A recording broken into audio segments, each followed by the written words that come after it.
Today's short presentation for our mini meeting is public participation in the budgeting process. And we'll be talking about primarily the IP2 model, or the International Public, what is it again? International, what's the F for? Anyway, I'm drawing a blank. It's for public participation. IP2 is kind of the terms that they use when they shorten it. But and there's three elements that IP2 utilizes when they start to look at public participation. And the first is this spectrum of public participation that they've identified. And it kind of goes across this, this format to look at. And they've kind of split it up into three different areas. One was what the goals are, what our commitment or promise to the public is as we go through, and then some examples that they've identified as part of that. So the easiest thing, what most cities do, is inform, right? So, and that's usually a one-way dialogue. And it's just, looking at that first upper left-hand corner, provide the public with balanced, objective information to help understand problems and alternatives, but it's not very engaging. And so it's just pretty much a one-way conversation. And the consulting aspect of that spectrum, that goal is to at least have a conversation with your public to obtain that public feedback, analysis, alternatives, or different decisions. You might have surveys, public meetings. That's kind of reflective of maybe the public comment period you may have at a council meeting. And at least, there's some level of feedback that you're getting from the general public. The third area is involving, and that's to work directly through with the public throughout the process to ensure public issues and concerns are consistently understood and considered. And our promise as part of that is we work with you to ensure that your concerns and issues are directly reflected in the alternatives that are developed. And so think of, you may have a community workshop, or there's some polling that could be done on certain issues. And at least there is a higher level of involvement from the public during the process.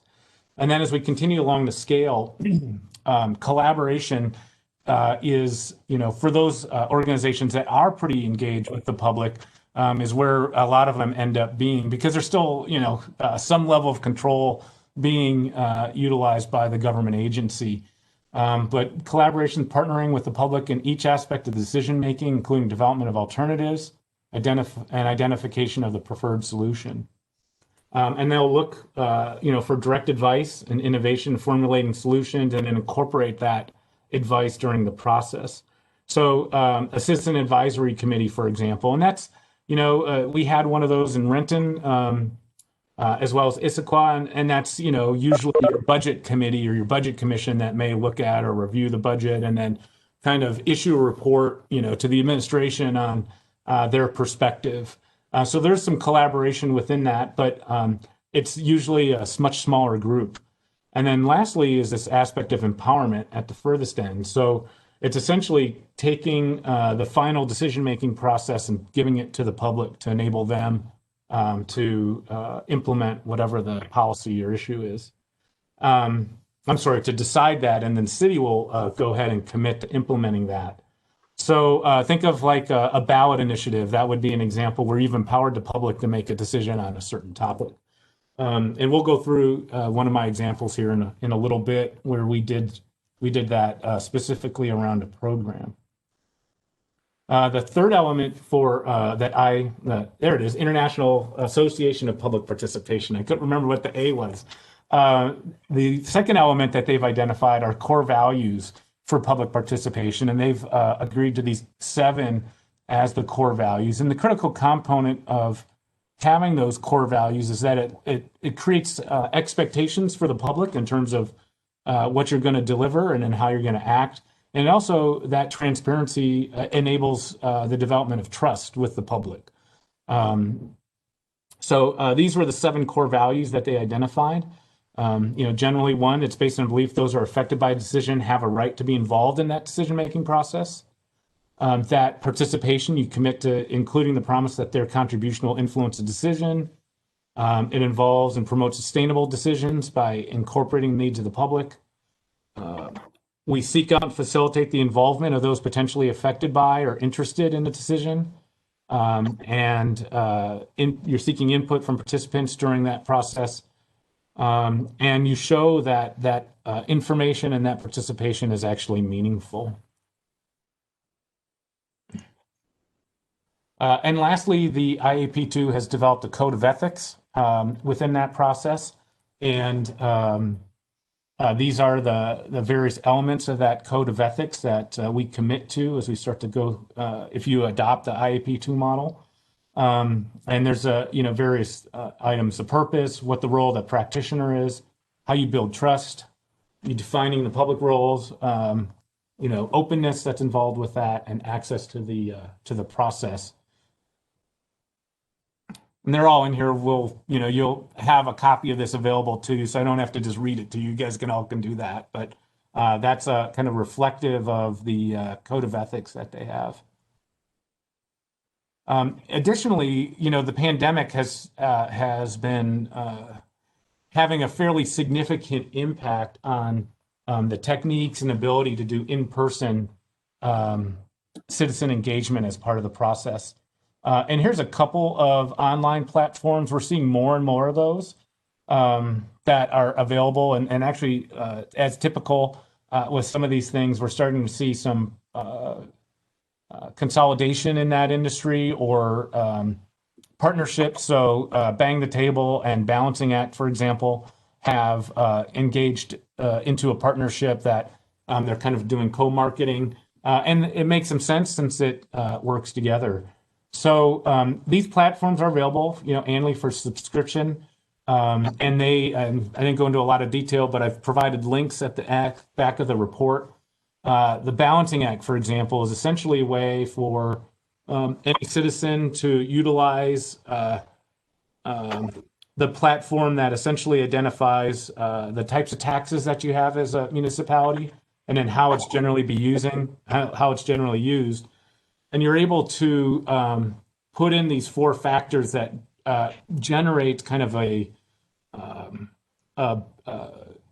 budget, if you will, in terms of what you're paying for in your taxes. So how much of your taxes goes to police, how much goes to fire, how much goes to administration. And then you're able within that to build some, give some feedback to the city on where you think and what the impact of potential cuts are, or potential additions. So it's really set up in a pretty interactive format. Bang the Table is more of a general engagement platform. And like I said, they've started to partner with Balancing Act to provide that online budgeting platform. Obviously, one of those challenges and engagement is actual interest in participating. You're hopeful that kind of using a digital format rather than showing up will maybe increase some interest, but that's always a challenge. And the digital divide. I mean, there are certain elements that we've discovered, like in the community that I'm in now, where broadband service is just really not very good. So if you don't have good access to broadband, it's going to be hard to do some of these tools. And then specific, what I tried to do was use this model to look at a program that we offered at the City of Renton. I was at the City of Renton as their CAO from 2018 through the May of 2020. And then I came over to the city of Yakima here in September. But utilizing this neighborhood program that we had, it was pretty robust with a long history. And the city of Renton had over 90 recognized neighborhoods that existed within the community. And one of the programs that we used was a community grants program, or neighborhood grants, and we provided funding of about $70,000 annually. We operated on a 2-year budget, so we had about 140 to 150, depending on the budget year, for these grants. And in essence, residents were empowered to develop their programs and apply for these grants. And really, the only restrictions that we put on them is that it has to be consistent with state law in terms of the use of funds, right? So you can't come in and say your program's going to be fixing up the siding on the chair of the HOA's house, for example, right? I mean, you can't use public dollars for private benefit. But some of the examples of projects that communities came up with were community gardens. Some of them came up with outdoor playgrounds and playground equipment. In some neighborhoods, they went with murals. They wanted to help beautify their neighborhood. Some as simple as dog waste bags and containers. Some went with little library stations, and others were just basic. Like, boy, sure would be nice to have a bus shelter at this stop, which doesn't have one now. And when you start to think about those projects, without going directly to those formalized neighborhoods and asking them, "Hey, what do you want?" We wouldn't necessarily have known that those were needs. So in essence, we were empowering the communities that were there to make those decisions based on their neighborhood input.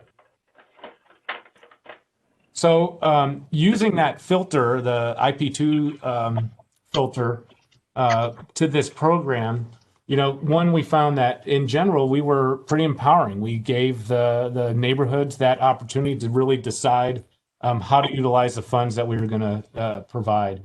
And we were fairly consistent with the core values that IP2 had identified. I think one of the issues was related to the Code of Ethics, which identified that access to all should be a primary consideration.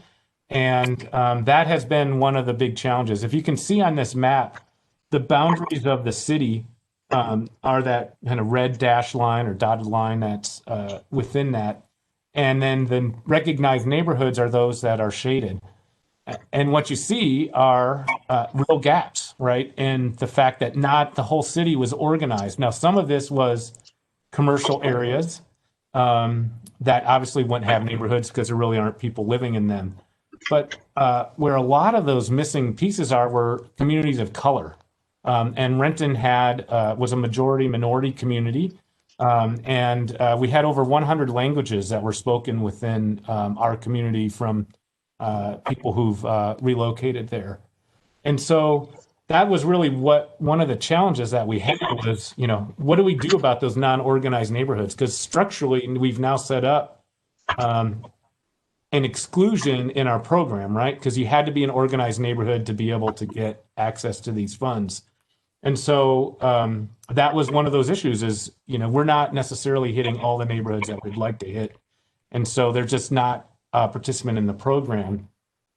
The other element was language barriers.